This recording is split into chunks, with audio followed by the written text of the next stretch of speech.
Hi guys! Good day! Kasama ko isa sa mga candidates ng Ultimate King of Runway 2024 DC, James. Ayan. James, how are you? Okay naman po.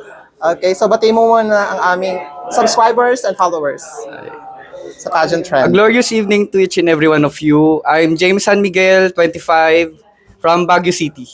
Ayan. James, kumusta ka? Okay naman, doing good po. Okay, so how was your journey here at Ultimate King of Runway? Actually, kasi ito yung first time ko sumali, so nakakaramdam ako ng nervyos tsaka kaba. Ano yung mga pinaghandaan mo dito? Actually, yung male pasarela, kung paano i-execute yung paa tsaka yung posing. Nice. And anong abangan namin sa'yo later on? Siguro abangan nyo na lang yung parang medyo kakaiba siya kumpara sa dating posing ng mga bikini models. Okay, nice. So have you thought on yourself na mag-join din sa mga pageants aside from this kind of pageant? Wala pa sa isip. Wala pa. So Wala more pa on talaga, enjoy ka lang muna. parang training ground na lang po yung Nice. So for how long mo ito pinaghandaan? Actually, pagkasabi ni nanay nakasali ako, biglaan din yun. So, ang ginawa ko, nag-prepare talaga ako mula nung last year. Mga December pa lang nagpe-prepare na. So what motivates you to accept this challenge? Siguro motivation ko yung biglaan din sa akin ni nanay, pagpasok niya sa akin dito. So, inisip ko, what if itry ko kasi gusto ko rin namang sumali. And ayun, you're isa ka sa mga laman ng social media and nag-trending ka sa 2.3 million. No?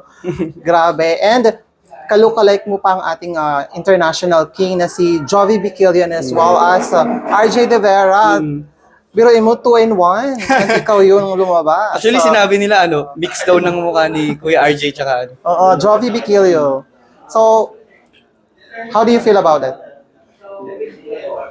Masaya syempre kasi yung mga kamukha ko, yung back-to-back ng Manhunt Star. Yes.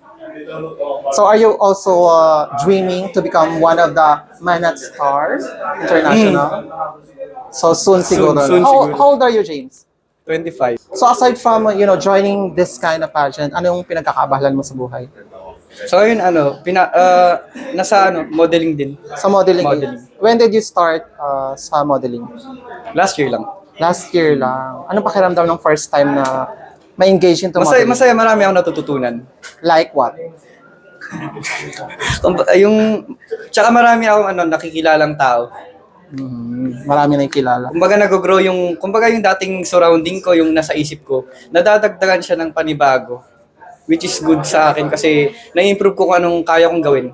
Kung halimbawa may dumating sa yung dalawang opportunity sa show business and then sa pageantry, ano yung pipiliin mo doon? Pwede both.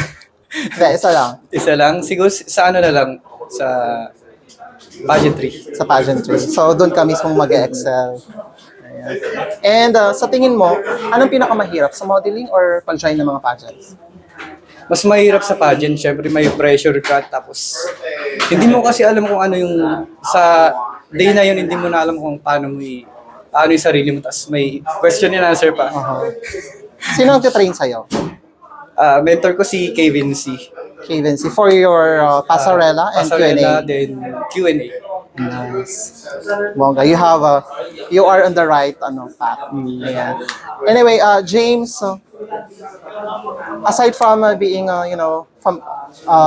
popular sa social media, ano pa sa tingin mo yung gusto mong ma-achieve sa buhay? As of now, wala pa. Ang gusto ko lang talaga, ma-improve kung ano yung kaya kong ipakita sa tao. Ipakita ko kung kaya, ano yung kaya kong gawin. Ayun, okay. Siyempre, pag sikat ka sa social media, of course, you also have the bashers. And may pros and cons. So, ano yung message mo sa mga bashers? Siguro message ko lang sa kanila, i-bash nyo lang ako ng i-bash. Sumisikat kami. Mas lalo akong nakikilala sa ginagawa niyo. The more niyo ako i-bash, maraming nagtatanggol sa akin, maraming nakaka-appreciate. Then, God bless po. Alright. Message to the organizer.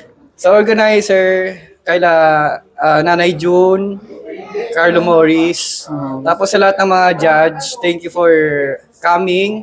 Tapos sana mag-enjoy kayo. Ayan. And of course, your message to your co-candidates. Co-candidates, galingan natin lahat, ipakita natin na worth it yung pagpunta ng mga tao. Tsaka yun, syempre, yung nandun yung mga organizers at mga vloggers.